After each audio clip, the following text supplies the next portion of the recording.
Huguette Clark teve uma vida incomum.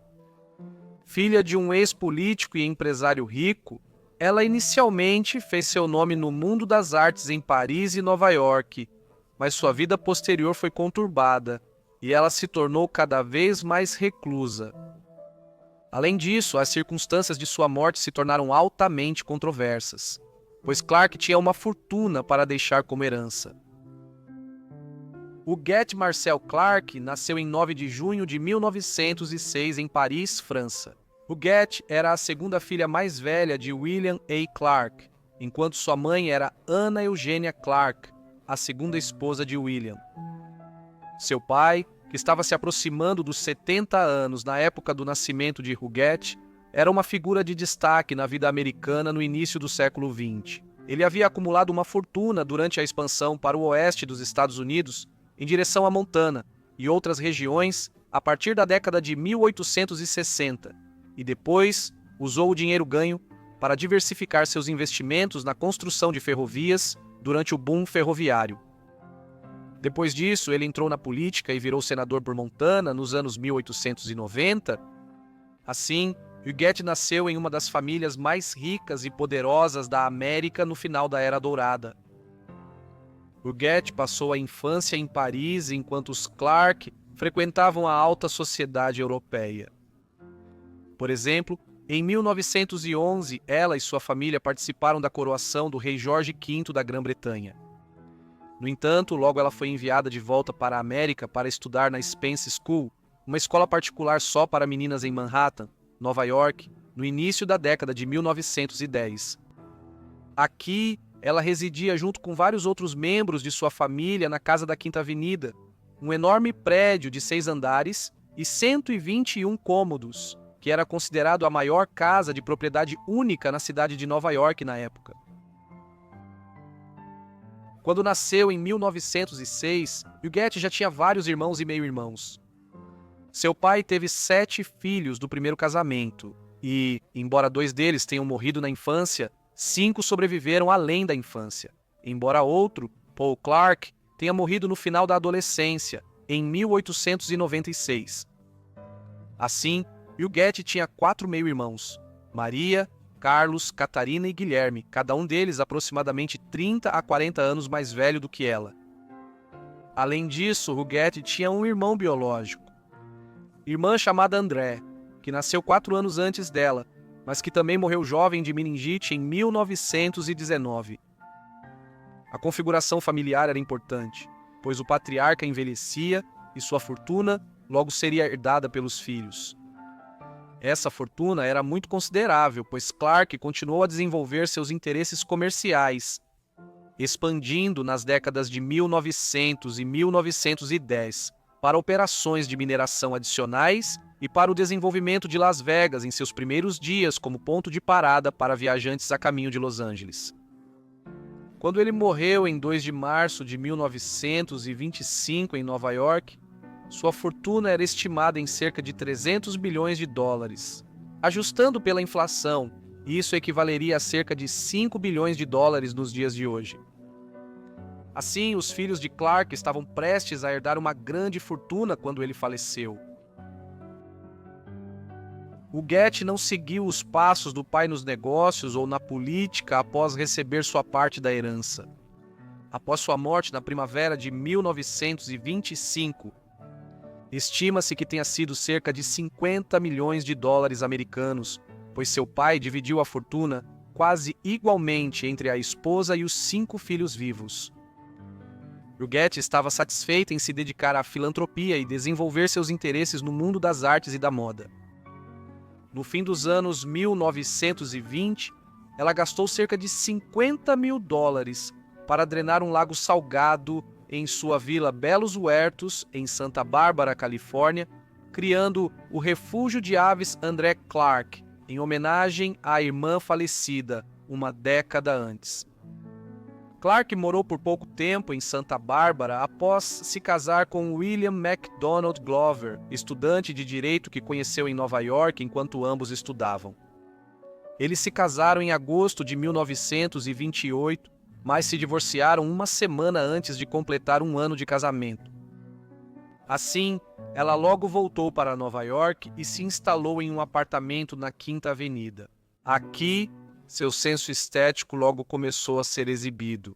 Huguette transformou o apartamento e os vizinhos em um grande espaço aberto, com vista para o Central Park, reunindo biblioteca e várias comodidades em um amplo salão. Durante toda a década de 1930, Huguette se envolveu um pouco com a sociedade da Costa Leste, exibindo algumas de suas pinturas em uma mostra na Corcoran Gallery of Art, em Washington, Distrito de Colômbia, e participando de desfiles de moda em Nova York. No entanto, seu círculo de amigos próximos era pequeno, e para aqueles que a conheceram durante esses anos, ela parecia evasiva e taciturna. Ao longo dos anos, Huguette ficou mais reclusa. Ela continuou gastando dinheiro, mas muitas vezes em iniciativas que nunca visitava ou para as quais doava anonimamente. Uma mansão foi construída perto do Bird Refuge em Santa Bárbara, nos anos 1930, e Huguette pagava dezenas de milhares de dólares mensais para mantê-la, mas raramente visitava o local. O isolamento de Huguette aumentou após a morte de sua mãe em 1963, com quem morou em Nova York por grande parte da vida adulta. Durante as décadas de 1960 e 1970, ela se tornou cada vez mais distante em Nova York. Isso ocorria por uma desconfiança cada vez maior de estranhos. Huguette nunca se casou novamente nem teve filhos. Então, nos últimos anos, passou a ver todos como pessoas que tentavam se aproveitar de seu testamento. Ela talvez não estivesse errada em se preocupar, mas seus métodos eram muito paranoicos. Por exemplo, ela passou a preferir falar em francês para esconder o que estava dizendo das pessoas ao seu redor. No final da década de 1980, Huguette havia se tornado uma figura quase mítica em Nova York. Quase nunca era vista ou ouvida, e mesmo assim de forma muito limitada. Que muitas pessoas acreditavam que ela já estava morta, uma situação não inconcebível, já que ela tinha 80 anos em 1986. No entanto, Huguette estava viva, embora não estivesse nada bem. No final dos anos 1980, ela havia se tornado muito frágil, sofria de vários males, sendo o pior deles a presença de lesões cancerígenas no rosto que a deixaram desfigurada. Huguette havia se recusado a buscar tratamento para suas condições, pois isso a obrigaria a deixar seu apartamento por um longo período para ir a um hospital. Mas em 1991, a situação era tal que não havia outras opções. Naquela primavera, ela foi internada no Doctors Hospital no Upper East Side, Manhattan. Lá, os médicos deram um relato preocupante sobre sua condição. O rosto de Huguette precisou ser operado e reconstruído. Tanto foi o dano causado ao seu rosto pela recusa em tratar as lesões.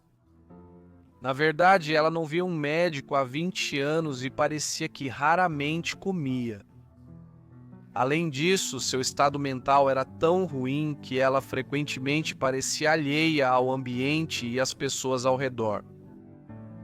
Após sua cirurgia e recuperação, os médicos de Clark aconselharam que ela poderia voltar para seu apartamento, mas Huguette havia se apegado ao ambiente. Assim, ela começou a pagar quase $1.000 por dia ao hospital do médico para que pudesse permanecer em seu quarto de hospital. Após ser transferida para o Centro Médico Beth Israel, ela ficou em um quarto no 11º andar com vista para o Central Park e contratou uma equipe de enfermagem particular para cuidá-la. Como resultado, Huguette Clark passaria os últimos 20 anos de sua vida morando em um hospital, mas com praticamente sua própria ala semi-privada com vista para o parque, sobre o qual seu apartamento pairou por meio século e, curiosamente, a mudança de ambiente parece ter lhe feito bem. Com o tempo, sua saúde e estado mental melhoraram muito, segundo seus médicos. Em relatórios intermitentes, embora ela continuasse extremamente excêntrica mesmo assim. O interessante é que Huguette nunca se preocupava em contatar seus inúmeros funcionários, seja do apartamento na Quinta Avenida, da propriedade em Santa Bárbara ou da mansão comprada nos anos 50 em Connecticut, onde nunca morou.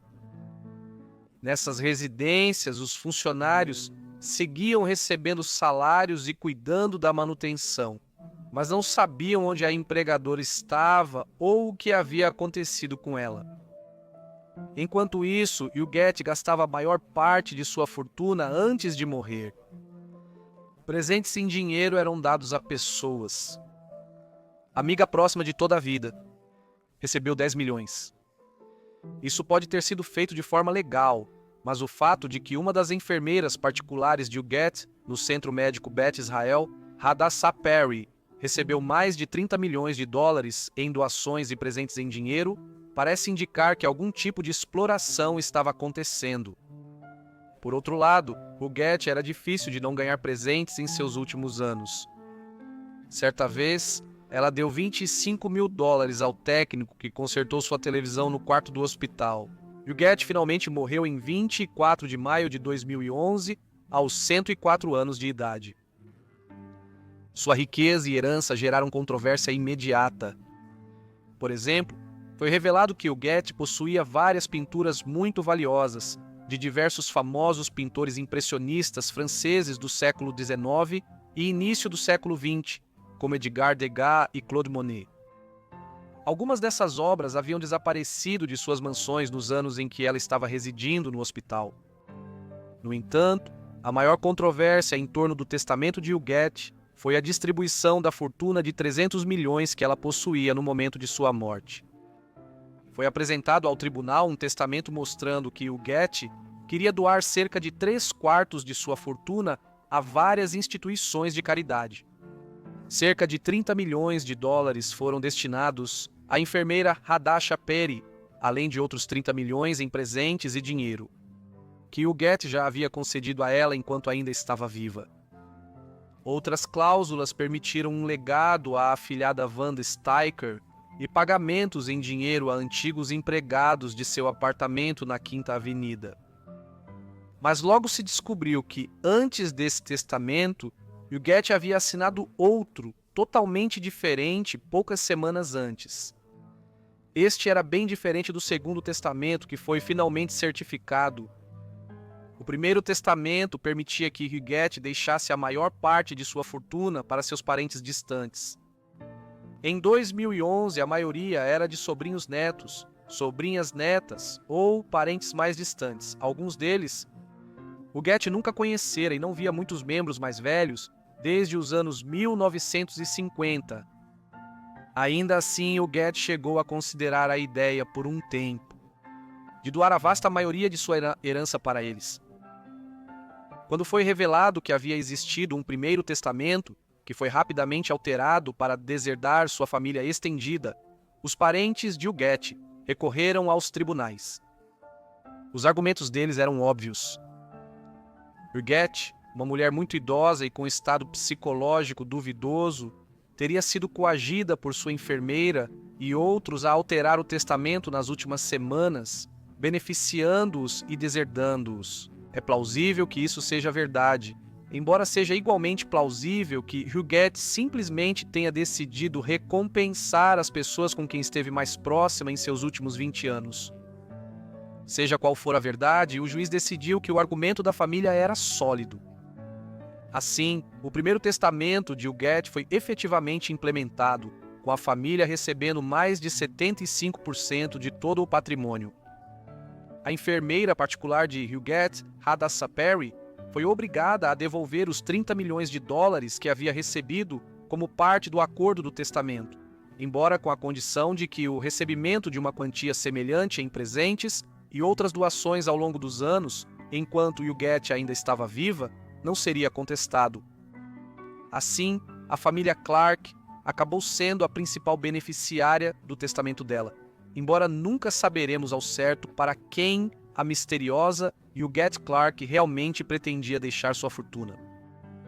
Ela foi sepultada no mausoléu da família no Bronx, Nova York, e muitas obras de arte que colecionou estão hoje em grandes museus e galerias. Obrigado a todos por assistirem a este vídeo sobre Huguette Clark. Espero que tenham achado interessante. Deixe de saber o que vocês acharam da vida dela aí embaixo nos comentários. E, se tiverem sugestões, também deixem nos comentários. Espero que vocês estejam inscritos e com as notificações ativadas para receberem todos os meus vídeos assim que eu postar. Enfim, é isso por hoje, né? Então vejo todos vocês no próximo Forgotten Live. Obrigado.